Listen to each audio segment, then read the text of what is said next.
Are fed up with decades of radical Democrat leadership, and polls show nearly half of all voters say they'd support a Republican governor. We lost the popular vote, and we lost the electoral vote. We got crushed, and we need to be humble about that, and we need to have some grace, and we need to understand why. Was it because of the incumbency penalty? Was it because of inflation? Was it because of interest rates? Was it because of immigration? Was it because we were too, quote unquote, woke? Was it because of the issues with Israel? Was it all of the above? I think we are going through that forensic. We need to understand it. At the same time, we also have to push back against the whitewaters and headwinds of the Trump administration. But, I mean, you're leaving something very important? There was a 5.2 magnitude earthquake in California this week, right around the same time Kamala Harris said she might run for governor. To incite fear are most effective when they divide and conquer. But in the face of crisis, the lesson is don't scatter. She had 100 days to come up with something, powerful. Just 100 days to come up with this banger speech, and this is what we got. Yeah. It's incredible. Well, and here's the thing. She appeared in California, in San Francisco. There's speculation she's leaving the door open to run for governor in 2026 because Gavin Newsom is term limited. But at the same time, apparently she's also leaving the door open. Maybe she will run for president again. It's a great idea. Her friends say. But she's only really popular in California. So if California picked for the whole country, she might be president. But currently, that's not true. I'll tell you what, I don't know what kind of competition she's going to have. Jake Steinfeld says he might jump in. He'll have the backing of a lot of people. We got Steve Hilton is already in there. He certainly knows how to organize a campaign. I don't think she's that popular. I think that she has won these regional races, these small races. I don't think she's really fully been challenged. I mean, I guess they do the jungle primary where, they all go together. Right. So Republicans and Democrats can go the distance. I'm curious to see if anyone's going to step up and challenge her because we see her vulnerability every time she speaks. Did y'all think it was ironic that she used the elephant analogy? Don't scatter, all come together like those elephants did. Well, the elephant is the symbol of the Republican Party. Oh, I just realized that. Right. Well put, Ainsley. Yeah. That was the elephant in the room. Right. Well, all right. So what she's saying, will never forget. Yeah. So if that were the imagery, then she's saying that the Republicans are circling the most vulnerable and protecting them. That's the message. I don't think she meant that message if it's about the Republicans. Chris Chulo, do you know, aren't those old movies, don't the elephants walk in line holding each other's tails? Oh, yeah. Or is that just in the movies? No, that's in real life. That's what happens with the circus train. When the Ringling Brothers Barnum and Bailey circus would come to a town, you got to be trained. They would take all the elephants off the train and march them over to where they were going to. But it's not a natural thing. You have to be changed by a guy with a whip. Right. You had to go dark. Right. I mean, that's how you do it. How else are you going to get the elephant's attention? Cokes? Sure, right. All right. Okay. Yeah, go ahead and Coincidence? Well, until the rivers run red and the frogs start falling, it's the clearest sign yet things are not well in the Golden State. In case you missed it, California's next governor could very well be Kamaguchi herself, a woman who spends all her time either lying or lying down, which is how she usually gets ahead. And you got Queenla Imhoff in there. You know who Imhoff is? No. Yes, you do. Who? Mrs. Imhoff, Vice President of the United States, who goes by her maiden name, Miss Kamala? Kamala Harris.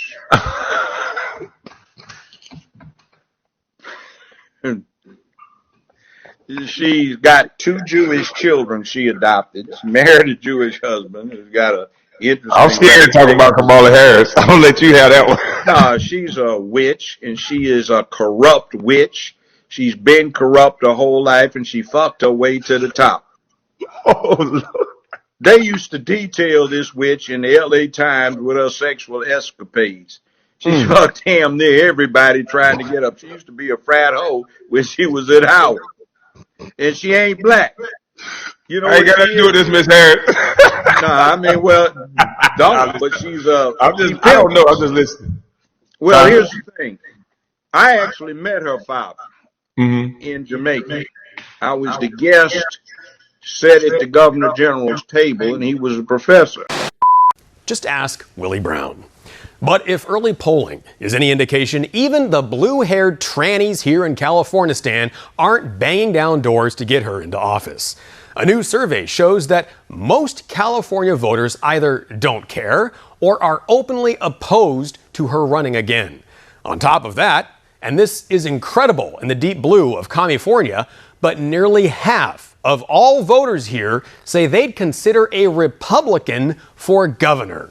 They add things every year. You know, it's what can we ban next? They came for the cars, then the trucks, then the buses, then they came for the trains, even though there are no non-electric train alternatives that exist at this point. And then they came for the lawnmowers and the leaf blowers. So the good news is we are rolling all of that back. Some of the waivers that were sought were immediately withdrawn. Others were undoing through this process known as the Congressional Review Act. And it's one of many ways that we're pushing back against the likes of Gavin Newsom or Ms. James for that matter, because if you look at states like California and like New York, you see a massive shift in voter sentiment. They're voting for changes like people overwhelmingly favor this resolution to get rid of the gas car ban. In the last elections in New York and California, you saw significant movement towards the Republican side. In California, as a matter of fact, we've registered 1 million new Republicans in our state since Gavin Newsom became governor. So it's precisely these states like California and New York that have seen the excesses of radical progressivism and how it's undercut our quality of life. And it's sort of ironically enough, are traditionally deeply blue states that are really catalyzing a lot of the change in this country now. Oh, and get this. If there's one video you watch today, watch this one, this clip I'm about to show you, and share it with your friends. Mayor Karen Bass says she's going to start labeling the Pacific Palisades fire victims' homes a nuisance and fine them for debris. So American walks around Los Angeles and films what Democrats don't consider a nuisance. You may think you know how bad LA has gotten, but even I was shocked by this video. So I'm out here in downtown Los Angeles, and I wanted to make just a quick video to show everybody the hypocrisy of Karen Bass, who's getting ready to declare properties in Pacific Palisades a nuisance because of the fire debris. This is literally right outside the police department in Los Angeles. What you see there on the wall is human excrement. That's actually a human turd. And spray all over the walls of the police department. Piles of trash like this, stacked up on every street corner. Check out this lot right here. Does this seem like a nuisance?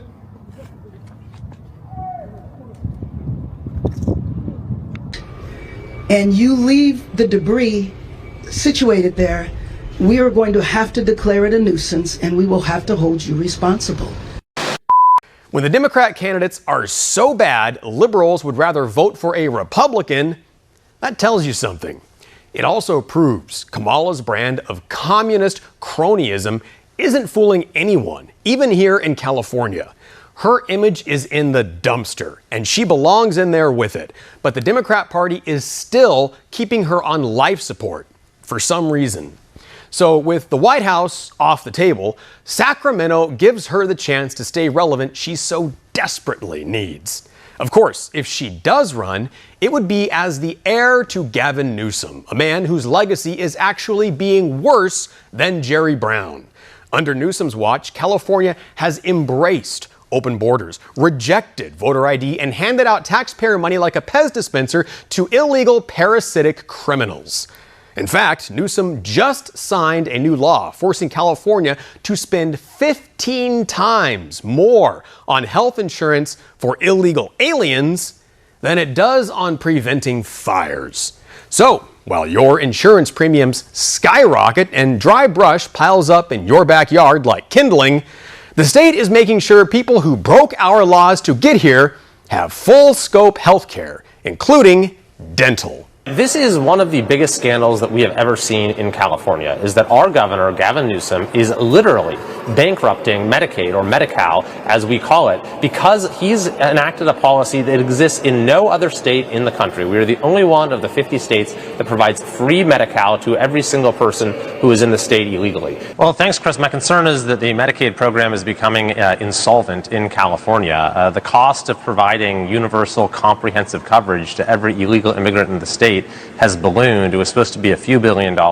It's now $9.5 billion just for this year. The situation is so dire that Gavin Newsom has just taken out an emergency loan from the general fund to cover costs. And in addition to that, he's asking the legislature to appropriate more money to cover what is overall about a $6.2 billion shortfall. So if you project this over a 10-year time horizon, we're talking about potentially hundreds of billions of dollars that's going towards free, universal, comprehensive health care coverage for every single person in our state illegally. Meanwhile, legal California residents who are on Medicaid, in a lot of cases, are not being well served by the program because the reimbursement rates are so low. In a lot of parts of the state, you just can't even get an appointment with a doctor. So it's a very clear example of how we're taking funds that could be used to provide better access and care for our own residents, and instead using it to further entice folks to come to our state illegally. Newsom is literally bankrupting Medicaid, or Medi-Cal as we call it. The system is insolvent because he's done something that no other governor in the country has done, and that's provide free, universal, comprehensive, full scope coverage to all undocumented illegal immigrants who meet the income threshold. And they said at the beginning, well, this is just going to cost a few $1 billion. Now the cost has escalated to $9.5 billion.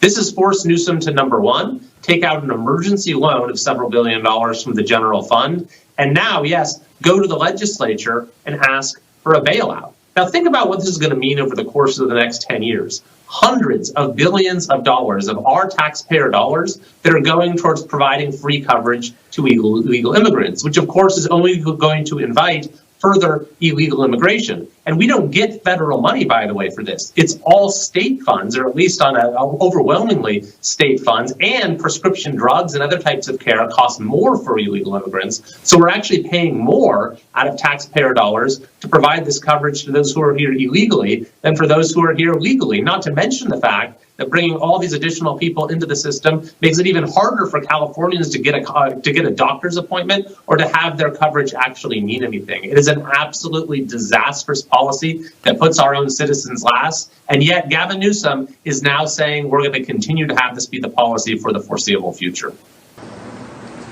So, Brad, this was a big macro issue in the last election, is how Democrats were deferring to people who aren't here legally and straining the system. People would hear about the emergency rooms, the schools, all the public, access services. So how do you understand what's happening in California, and what does it mean to you in terms of the overall structure of what's happening with Medicaid? California is fine. We rely significantly on taxing wealthy people on capital gains. The depression in the stock market will hurt California over the next 10 years. You cannot treat a family by only treating some family members. If you don't treat COVID in a woman without documents, then her children who are U.S. citizens are going to get COVID. And that's going to be much, much worse. To put this idea that the state of California is going down the tubes and it's undocumented immigrants that are the reason is simply absurd. They initially said, okay, this will cost a few $1 billion. They have now revised that estimate. The price is up to $9.5 billion just for this year. And as a result of that, the governor has now, number one, taken out an emergency loan in order to just make payments through the end of the month, and number two, asked the legislature for billions more dollars. And if you project this over a 10-year time horizon, we're talking about it went from $3 billion to $9.5 billion this year. How many billions is it going to be for the next decade? Probably hundreds of billions of dollars that is being taken away from Californians that could be going towards increasing access to care for Californians who are in need, and is instead being used to entice more people to come into the state illegally. So I've introduced the No Medicaid for Illegal Immigrants Act, and if we get that passed into law, it'll make it illegal for any state, whether it's using state or federal dollars, to provide Medicaid to those who are here illegally. California is going to do fine. and we're going to make sure that the people who live in California is healthy. Also, it's absolutely wrong to say that every undocumented immigrant gets Medicaid. Or Medi-Cal, as we call it in California. The rules for eligibility do not say, well, if you're here illegally, you get special treatment. But we do make sure that the people who live in the city of Los Angeles have the basic health care that they need so that we all don't get infectious diseases. Kevin, what's your response? Well, it is absolutely true that every illegal immigrant who would otherwise meet the income threshold for Medi-Cal is given comprehensive coverage in California. And if this is the right policy, it raises the question, why is California the only state in the country that doesn't? There's no other state that has come close to what California has done. And the reason other states haven't done this is because it is fiscally unsustainable and because what has happened where the cost has absolutely spun out of control was utterly predictable. In fact, it actually costs more to provide coverage in a lot of cases for an undocumented person than for a legal resident. For example, because prescription drug rebates that exist at the federal level, well, the federal government is able to negotiate those rebates in whole, don't exist when you're providing coverage to illegal immigrants using only state funds. And so this is a policy that absolutely has to go. On your dime, do you have that kind of coverage? I didn't think so. Do you have that kind of coverage? Do you live in California, or do you wish you had a very simple and easy way to manage your health care? More importantly, specifically Medicare, because our partner chapter makes it very simple. It's very simple, and it's very simple to call our partner chapter for your free Medicare help, free Medicare consultation at 270-467-2426, and tell them Kevin sent you. And while you have them on the phone, ask them about your Medicare plan. Ask them if it's the best plan for you, and ask them if there are ways in which you can save money. Or better yet, ask Chapter how to redeem your over-the-counter credits with the Chapter OTC app. The easiest way to redeem your Medicare Advantage OTC benefit and order from home delivered to your door, no out-of-pocket costs. Again, it's simple and it's free. Call our partner chapter 270-467-2426 or visit them by clicking the link down below in the description or in the pinned comment, askchapter.org/Kevin. That's askchapter.org/KEVIN, or just pick up the phone and dial 270-467-2426. Mind you, this is after last month when Newsom had to borrow $6 billion in 1 month because he didn't have enough funding to cover for Medi-Cal, which is going bankrupt, providing coverage to illegal scum. That's not all. Newsom and the Democrat anti-oil policies just forced one of the last remaining refineries here in California to shut down permanently, meaning gas prices are about to skyrocket. Then I'm passing gas station after gas station and gas station. Oh, yeah. Oh, you're right. Excuse me. Gouging us. Oil companies are screwing us. $4 a gallon in every other state. Yeah. $7 I saw here. Why is your state nearly twice as much? As of today, I monitor this very closely. I just did a special session. We became the first state in the country to do price gouging legislation with a new monitor. Just went into effect. These oil companies are ripping us off. $2. They're only ripping off California, though? $2.06. This mystery surcharge that they've been advancing for years and years. But the average around the country is $4, and I saw anywhere between $6.50 and $7. $2.06 higher. You're absolutely right. No, your state is much more than every other state. Exactly. $2 Why? higher. Because they're screwing us. There's no justification. It's not regulation, taxation. Yes. 85 cents. 85 cents. Low carbon fuel standard. How much does California get per gallon for gasoline tax? When you add the gas tax, you add cap and trade, and you add the low carbon fuel standards, and then periodically add, and I'm being as transparent as I can be, and you add our unique blend, you get a differential around 85 cents. That you can justify, not $2.06. That's where the oil companies you should are be screwing. $1 more a If gallon. you want to trust the oil companies, I can assure you these guys don't have your back or the American public. This is exactly the kind of forward thinking we could expect from Kamala Ding Dong. America last, as always. But there is a bright spot on the horizon, a chance to turn all of this around. It's Chad Bianco, the Riverside County Sheriff and the most promising Republican candidate in the field by a mile. And unlike the usual GOP sacrificial lambs, Bianco has teeth. He refused to enforce Newsom's lockdown mandates. He openly challenged California's sanctuary policies, and he's called for the repeal of SB 54, the law that prevents police from helping the feds remove criminal, illegal aliens from our neighborhoods. It's a homeless industrial complex because there are thousands and thousands of people making millions and millions of dollars off the homeless. And if we fix the homeless and cause them to all go away, all of those people lose their money. All of those businesses lose their funding. All of those nonprofits lose their funding.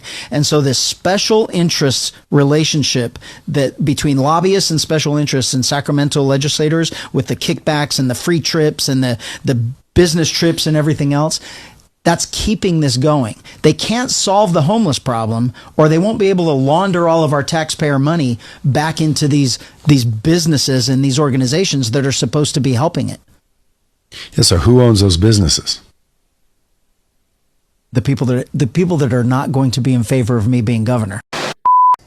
If Republicans can rally early and avoid the infighting we're so famous for, Bianco might just have a chance, especially as Hispanic voters turn their backs on the Democratic Party, betrayed by crime, inflation, and leftist policies that put illegals ahead of their own hardworking families. Live here legally. If America gets destroyed, I have a country to go. But what about you? Where are you going to go? Unfortunately, nowhere, which is why okay. What you're doing is just sheer waste of time. It calls for your contribution, my contribution to make this country great. But if you want to destroy it, I'm not going to allow that because I have my kids there that came here. How are they destroying it? How are they? Okay, one, they don't understand that today being a Saturday, there are people working. They should go and work, contribute to the economy of this country to make sure that this country become better. Yes. But they are here wasting time, bullshitting. They get everything for free, Medicaid, Medicare, EBT and all that bullshit. Come to Africa, cash and carry. If you don't have money, you're not going to eat. You understand? You guys are here and you are just making noise for no reason. I mean, well, what kind of people is this? And you think all black people are stupid? It's not all of us who are stupid. I mean, America give people the opportunity to fool too much. The stupidity is too much. He's more than welcome to talk. I just don't want to trigger the. I get it. Welcome over here. I'm sharing an idea. Not all black people who are stupid. There are some black who use our head. You understand what I mean? I don't have to love Trump to love America. America is the greatest country on earth. So if you have people who always want to make noise and just misbehave as if there's a better place other than this country for them, they should wait till they destroy it. I have a country to go. But what about them? Because there's no way Africa will accept every single one of them. No way. Because they'll destroy it. I've never seen such hate in a country like America, the way they hate only one man. Americans have been spoiled, and they think that the more they make noise, the more they get things done. To get things done calls for what? Pragmatic assessment on how you're going to get things done. Not this wasting of time and just protesting somebody who loves his country.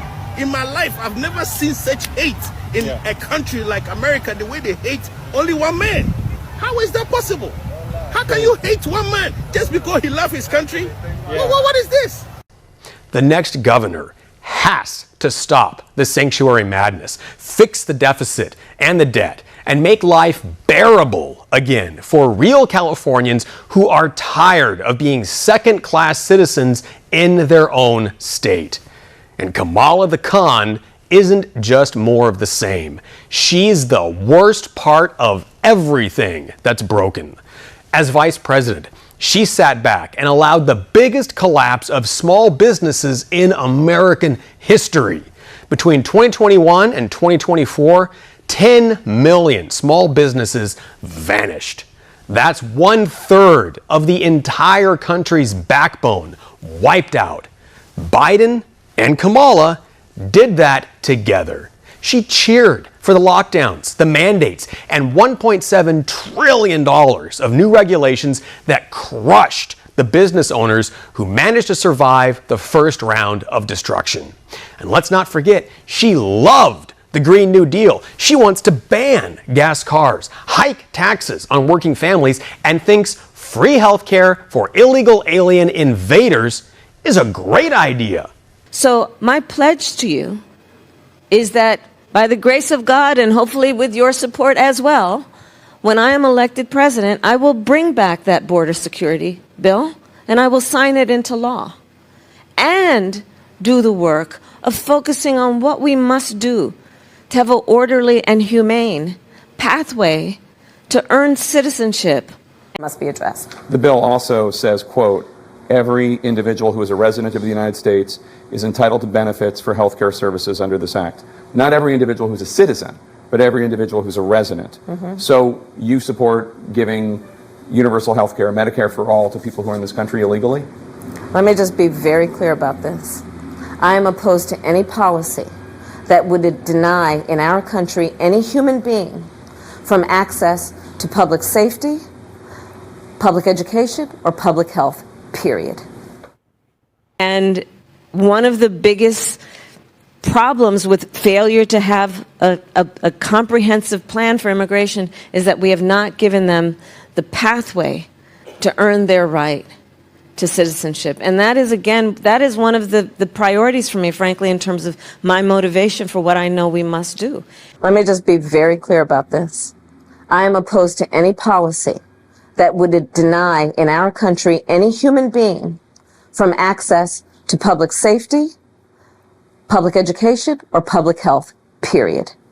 In the country illegally to apply for driver's license, to qualify for free tuition at universities, to be enrolled in free health care. Do you still support those things? I'm very clear that I will follow the law. I have made that statement over and over again. And I actually, as Attorney General, informed California law enforcement that ICE detainers are not mandatory. I disagreed with it, and that's why I issued that policy for the sheriffs and the district attorneys of California, telling them that these were not mandatory. We are very clear, and I am very clear, as is Tim Walz, that we must support and enforce federal law, and that is exactly what we will do. The Kamala migrant invasion is also a major factor in crushing your wages and driving up the cost of health care and the cost of all of your goods. Millions of uninsured illegal aliens are getting billions and billions of dollars in free health care paid for by American citizens on your medical bills. It's right on your medical bills. And I think it's, I think it should compel us to agree they should not have to live in fear, but should have an ability to be on a pathway to earn their citizenship. So it is one of my priorities. Courtesy of the taxpayers, of course, who can't afford to fill their own refrigerators.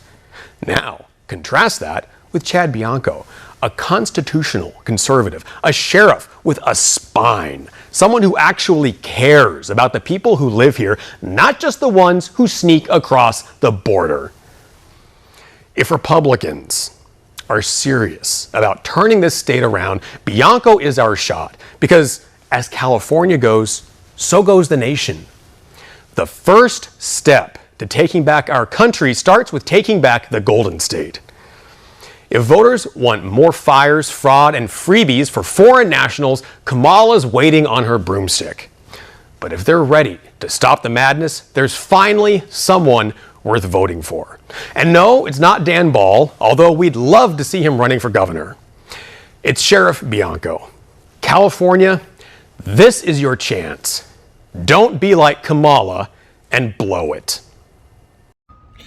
So there's a good chance that over the next 4 years, at least 4 years, that we could see a drastic change, an improvement in our lives, okay? We could see the cost of living come down. We could see our take-home pay increased. We could see a cap on credit card interest rates we could see a more affordable housing market, and we could potentially see the elimination of federal income tax. And if you're like me and you live in Florida, you have no state income tax. So we could see, quite possibly, the most, I don't know, like the biggest opportunity. It's ironic we use the term opportunity, because as Kamala Harris was campaigning, she would toss out this idea that her presidency would create an opportunity economy. But there was actually nothing to support that. There was nothing to back that up. And, you know, even hindsight, the way that she wastefully blew through over $1 billion in 100-something days, the only opportunity, really, was to come out the other side like her. A loser. A loser in debt. And that is exactly not what I want to do in 4 years' time. So, who knows? Maybe November 2028, we replay this video, we compare and see where we are versus where we were. But I think that the key to this opportunity of taking advantage of it comes down to a very simple and easy philosophy, okay? And you could call it, this is not a financial plan or anything like that, but basically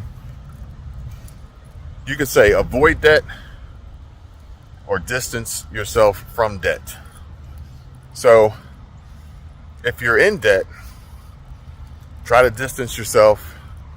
And if you're not in debt, avoid it. And depending on who watches this video, if you're young and, you know, maybe you are just now getting into the workforce, you're going out on your own, sorry, I'm picking up my face, and you haven't accrued debt yet, then the key is to avoid it. If you're older, odds are you may not have necessarily had that luxury and that opportunity to avoid it.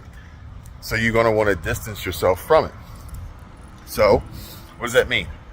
Well, that means if we see an increase in take-home pay, if we see lower prices on necessities, essentials, if we see reduced energy costs and a cap on credit card interest rates, take advantage of the opportunity to distance yourself from debt, okay?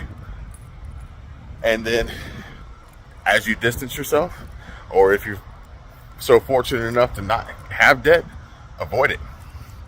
Because on the other side of this, the greatest opportunity is going to come from peace of mind. You know, low overhead, limited to no burden whatsoever. To think that your home is paid for, your car, your vehicle is paid for, your credit cards, you have no balances, your bank account, you have funds in savings and in checking, you have investments that are growing, providing you with residuals and distributions. That's where you want to be. And then, depending on where we end up, let's just say we end up with another 4 years of greatness. Oh man, that's going to be awesome. But if we don't, at least you set yourself up for, you know, what we would expect, which would be a backslide to what we're coming out of now. But at least you wouldn't be in it in a situation of financial burden and hardship already. And I'm kind of looking at this from like a Dave Ramsey approach, baby steps approach. And, you know, you want to have an emergency fund, and then you want to have, I'm trying to remember the baby steps. The emergency fund, I think it's like $1,000. And then you want to pay down your debts, smallest balance to largest balance, opposed to highest interest to lowest interest. And then you want to build up savings. I think it's number 3. And 4 through 7, you guys know. You know what the baby steps are. I'm looking at it from that perspective, okay? It's like a personal perspective. Because there was a time when I would actually share from a business perspective. But I think that most people will resonate with a personal perspective. Because from a business perspective, debt, it's okay. It's okay. You know, if you could run a business on cash, debt-free, literally business or life cash, debt-free is ideal. But I don't think life on credit, life on debt is a great idea, okay? It's just me. But a business is a little different. It's a little different. So I think usually when Dave Ramsey is sharing information, taking calls on a show, and talking about money and finances from a personal perspective. So it's just easier to tell people not to have a credit card, only use cash, only use debit, beans and rice, all that good stuff. So I would say the next 4 years is a personal financial strategy. And then when your personal finances are in order and we've avoided debt, then we could begin to talk about a business strategy of leveraging your cash, leveraging your credit, leveraging your net worth, leveraging your assets to grow and build based on moderate to low risk business investment strategies. I think that's where we'll begin today and end today. Distance yourself from debt and avoid debt, and maybe check back in later today or tomorrow. I think I'm gonna try to make these videos like every single day.